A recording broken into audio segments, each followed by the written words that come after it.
हमने सिर्फ इनको गर्दन से दबोचा हुआ है कि हम आपको करप्शन नहीं करने देंगे, और आपने जो करप्शन का पैसा कमाया है वो पाकिस्तान के लोगों को वापस करना है। कोई ज़ाती लड़ाई तो नहीं है। इमरान खान की नवाज शरीफ से क्या ज़ाती लड़ाई है?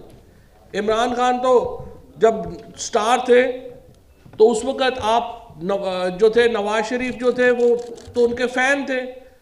क्रिकेट जब इमरान खान खेलने जाते थे वो महंगी महंगी गाड़ियाँ लेके आते थे इमरान खान के लिए। इमरान खान की क्या ज़ाती लड़ाई है नवाज शरीफ से? इमरान खान की क्या लड़ाई है आसफ जरदारी से? मेरा ख्याल है वो तो ज़िंदगी में उनकी मुलाकातें भी नहीं होंगी 5, 7, 10 के अलावा। जो लड़ाई है वो ये है, आपने अरबा रुपया पाकिस्तान से इस सिस्टम से चोरी किया, आप बाहर ले गए। अब जब आपको कहते हैं कि आप वो पैसे वापस करें, आप कहते हैं हमारी विक्टिमाइजेशन हो रही है। एक मुकदमा हमारा नहीं बनाया हुआ, एक तफ्तीशी पीटीआई का नहीं लगाया हुआ, एक अदालत का एहलकार जो है वो हमारा इन्फ्लुएंस में नहीं है। आप एक जायज़ मुकदमात में सजाएं पाने के बाद भी लोगों को बेवकूफ़ समझ रहे हैं। ये जो अपोजिशन की एक कह लीजिए कि जो वो बेचना चाह रहे हैं, ये बिक नहीं रही है। हर आदमी को पता है पाकिस्तान में, मेरा ख्याल है कि नून लीग में अपने घर वालों से भी पूछेंगे कि नवाज शरीफ जरदारी करप्ट हैं, तो सारे घर वाले कहेंगे हैं तो करप्ट हैं, लेकिन अब आप उनके साथ हैं, हम क्या करें। इनकी जो इस वक्त टॉप लीडरशिप्स हैं दोनों पार्टीज की, वो आप उनको देखें, तमाम के ऊपर बड़े बड़े स्कैंडल हैं। तमाम इनकी जो ज़्यादा आपको नज़र आते हैं कि ज़्यादा चीखते चलाते हुए, उनके पास उतने बड़े उनके ऊपर केसेस हैं। इन सारों का मफाद एक दूसरे से जुड़ा हुआ है।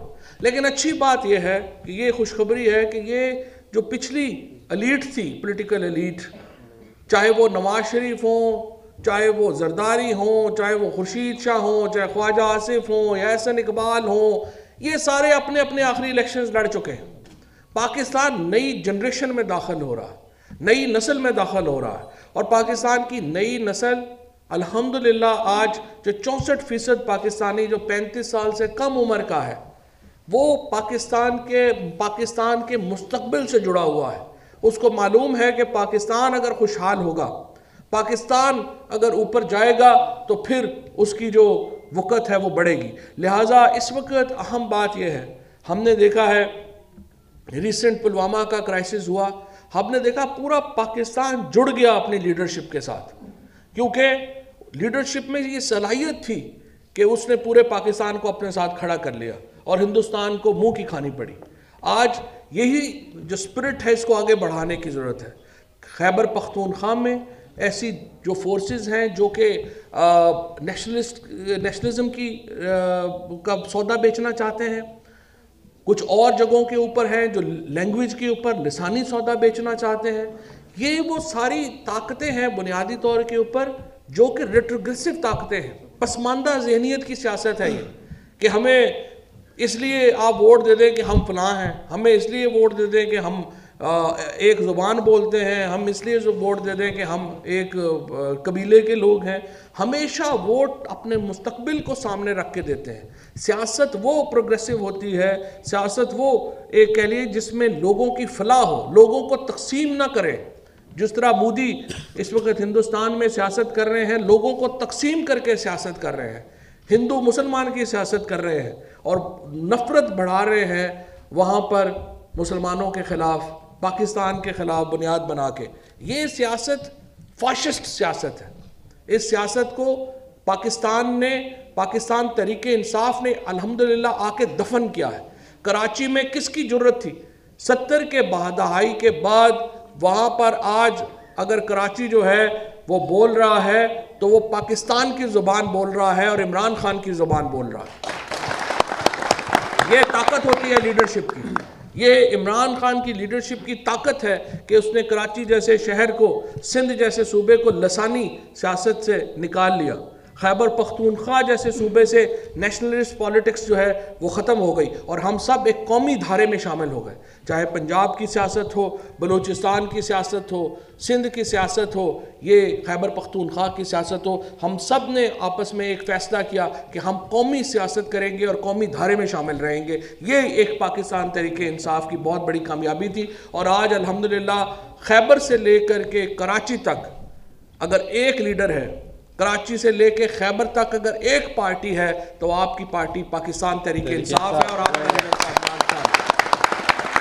मैं इंशाल्लाह जो यूथ के मसाइल हैं यहाँ पे जब हम कहते हैं कि हम 1 करोड़ नौकरियाँ देंगे, 1 करोड़ नौकरियाँ देंगे या 50 लाख घर देंगे, वो ये नहीं है कि आपने कोई सरकार में जिस तरह पिछली हुकूमतों ने किया कि सारे अपने अपने पोलिंग स्टेशनों पे 200-200 बंदे भर्ती कर लो और बाकी सारे उनको पैसे देते रहे। PIA तबाह कर दिया, स्टील मिल तबाह कर दिया, PTV तबाह कर दिया, APP तबाह कर दी, तमाम इदारे, आप इदारों के नाम लें और आप देखिए उनका क्या हशर कर दिया। जो हमारी फ़िलॉसफी है उसमें हमने इदारों को अपने पाँव पे खड़ा करना, चाहे वो प्राइवेट इदारे हों चाहे वो गवर्नमेंट के इदारे हों। और हुकूमत का फ़र्ज़ ये है कि वो प्राइवेट बिजनेसेस को वो माहौल दे कि जिसमें वो नौकरियां पैदा कर सकें, जिसमें वो खुद भी पैसे कमाएं, वो अपने कारोबारों को बढ़ा सकें और वहाँ के ऊपर नौकरियां पैदा हों। ये विजन होता है हुकूमत का जिसको उसने फॉलो करना है। इस विजन को हम फॉलो कर रहे हैं। 50 लाख घरों की जो बात है, मुझे बड़ी खुशी है कि कल स्टेट बैंक गवर्नर ने नई स्कीम जारी की जिसमें उन्होंने जो फाटा के लिए एक खसूसी पैकेज दिया। फाटा को उन्होंने जो 5% के ऊपर 30 लाख रुपए तक का कर्ज है वो फाटा के लोगों को उन्होंने जो है वो उनके लिए स्पेशल प्लान दिया। यही सहूलत जो है बेवाओं के लिए, माजूर अफराद के लिए, ट्रांसजेंडर्स के लिए और जो हमारे शहदा हैं उनकी फैमिलीज़ को भी दी गई है।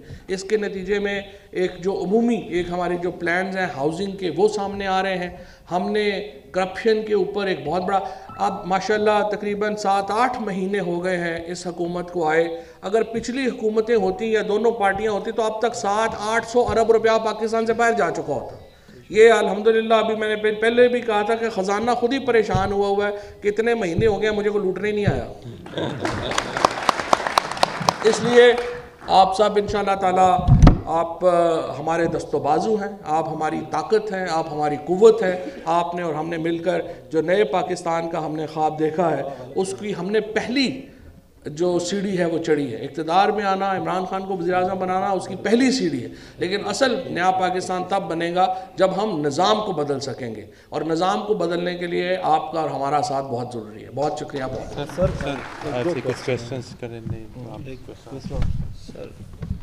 एक 5 मिनट सर आपको लेंगे।